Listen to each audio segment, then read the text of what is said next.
Are we back, yo? Are we back? CT, is that us? We are back. We're back here, World Viral TV, live here for Pot Talk. We appreciate you guys joining us for this Wednesday. It's fun to be back, man. We've had a bit of a break, man. I'm Chad, Budtender Stars. This is my boy, Grandpa Booth. What's up, Chad? CT's in the booth, of course. It's We nice always to be back, know. right? Yeah, Well, man. It's always good to get nice. everyone, get the crew together. We got Kelson on the cameras, too. It's always Kelson good to have throwing it Kelson down. in the crew. Hey, turn around, Kelson. Whoa, there he is. We are honored to have, at a crazy time right now for him, Mr. Hal Taback from Loopr is on the couch. Hey guys, how's it going? Man, I have wanted to have you, and I was telling you out in the green room, I've wanted to have you as a guest. I know you came on a long, long time ago. It seems like a lot of things have changed. I wanted to have you here this last season, but man, we had a great season, though. It was a crazy, awesome, full one. man. Yeah. In being in a bit of an off season, I still have been wanting to get back together and have some crucial conversations. We were talking about doing some promotion together. If you don't know, Loopr goes around. It's kind of a social lounge-ish sort of thing where you go in and they take you around to different things. There's a pizza crawl, bud crawls, fun stuff like that. Yeah, man. And since we set up this interview, your life has gotten thrown to the wolves a tad bit. Talk to me, man. Well, fortunately not my life has been thrown to Yeah. the wolves, but, a few of the leaders in the industry have suffered some of the fires of hell, I suppose, this past week. They are, threatening to shut down canna-tourism. They're obviously looking for a loophole in their own laws that they made to somehow disallow certain things that are going on. Right. That may or may not be bothering some people, I guess. Right. So if you don't know the story, we could put a link up on World Viral TV. Two of the other companies that offer a similar service to yours got busted this last week. Some officers undercover jumped on, noticed that there was some partaking. Tell me a little bit. Well, yeah, these buses are similar to my own business that I run, and they offer a private experience. You sign up, you sign papers, you're on a private experience. However, there's been a delineation where the cops will say they were on the bus, they bought tickets for a private experience. They experienced someone else's private experience, therefore it's not private anymore, and they went ahead and called this public consumption since they were visually exposed to someone consuming. Right.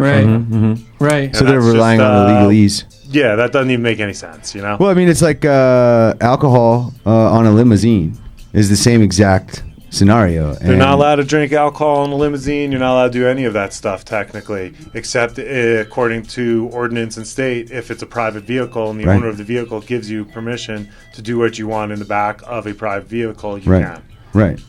But you have insurance for this that states that an insurance company is cool. Amazing, right? We got Department of Transportation, we got Public Utilities Commission, and insurance to do what we're doing. So, it's hard to find out what's illegal there. So they really can't find anything illegal there. What they know is illegal is public consumption. So if they could, twist some legalese up, like I said, and make it look like it was a private place became public or transformed somehow into a public space because of undercover cops buying tickets to it, then that's what we're dealing with right now, and I really hope no undercovers hop on my bus. Totally agree, man. Right. Totally agree. And the thing of it is that Amendment 300 that just passed for the social use, one of the stipulations, there's only been one that's been awarded in the state so far, and the Coffee Joint, we love them. I know that you guys have worked with them in the past. Yep. But anyway, in order to be able to get a social use license, the application is crazy as hell anyway. Oh, yeah. But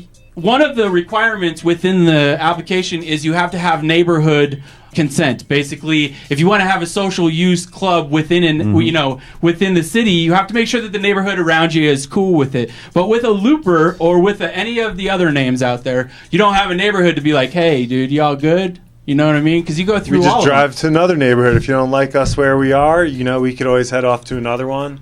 We are legally allowed to be in all of the neighborhoods. We are sanctioned by the Department of Transportation, like I said already. So, that's not really an issue for us. The real issue is we can't really apply for a license because under current 300 application, you have to have a address. And Loopr vehicle is constantly moving.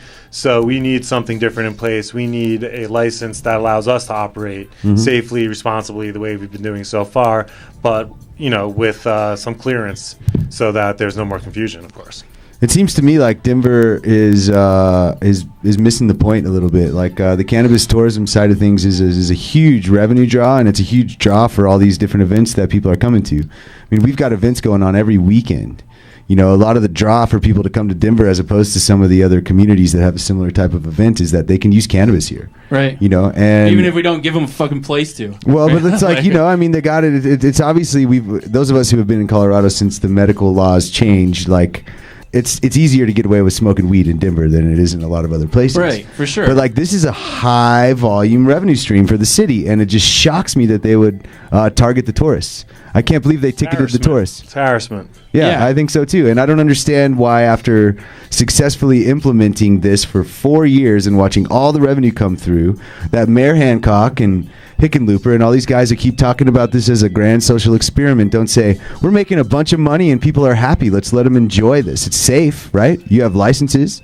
A majority seems to be in consent of that as well. So, you know, if he wants to get reelected, you think he would go with the majority? You think so? It's definitely part of the industry, as a lot of things are always put on our shoulders, and a way for us to be forced into the spotlight is trying to figure out those parts within the industry that are great and how to make it so that people can function above the line instead of below the line. And when you're trying to make the efforts to work together with the city and the government to pass amendments, to go down to the meetings and discuss your professional opinions on certain things, like you need to be able to have a little bit of love given back if you're one of the ones that's on the front lines as a green soldier fighting the green fight. Yeah, if you're playing by the rules and you're up there, you should be at least respected by your colleagues that are also there fighting for rights and rules and in the courthouses, for sure.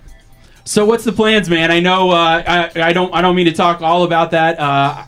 I love your company, and I know that the name and the other ones affiliated, you know, that do similar experiences as yours is totally putting Denver on the map for a lot of different ways. I'm sure you're being duplicated out in all the other states. What's the plan with Loopr, man? Talk to me. Well, right now our plans are focusing right here on Denver. This is first and foremost the only place where you could legally get on a bus and do what we're doing still. The other states are all dealing with this issue. That's one of the reasons why it's coming to become a more popular issue here. Because, you know, how are they doing it here? Why can't they do it there? Of course, I'm sure people are applying for applications in other states and being shut down, and realizing Denver is still the only you know, small pond to operate in and have a consumption lounge, be it mobile or stationary. It's definitely got to get figured out, man. And I think that being able to take some of the tourists and give them an option to be able to go check it out, and they don't have to fucking drive, like, why stand in the way of that? Yeah, and anyway, he's the mayor of Denver. His reach ends there, and there's certainly localities right around us that are more than happy to open their roads to us and extend a welcome to Loopr. They already have. We visit dispensaries from here all the way to Colorado Springs, so, and all the way up to Boulder. So, you know, if there's a problem in Denver, I hope tourists, you know, don't get ticketed too often, and they figure out to let's hang out in Lakewood, let's hang out in Inglewood, let's move around a little bit, you know. It's opening up. The suburbs were resistant on the front end, and then they saw the revenue, and now everyone's really pumped about it. And it just shocks me, especially being from Denver, to see the city not take this more seriously. This is awesome. It was probably easier to smoke weed before all this started in Denver, I'm sure. And now that the lights shined on it, and they're trying to figure out how to, you know, make a non-gray area situation. I want to make this legit. It's going to go through its twists and turns. Yeah, man. I mean, we're still in the growth stages of this, and we're in the growing pains. It's the rebirth of prohibition. I mean, we were kept from a magic, sacred, medicinal herb for 80 years for no reason, essentially. And now we want to be able to provide people with services where they can consume safely when they come visit the city and see what it's about. So I hope the city gets it together. Yeah, most responsible place to smoke weed right now is Denver. You could come visit us. You could purchase at probably the most reasonable prices in the whole country. And we still operate and have some legal places where you can consume privately and experiment for the first time, or come here just to have a great time.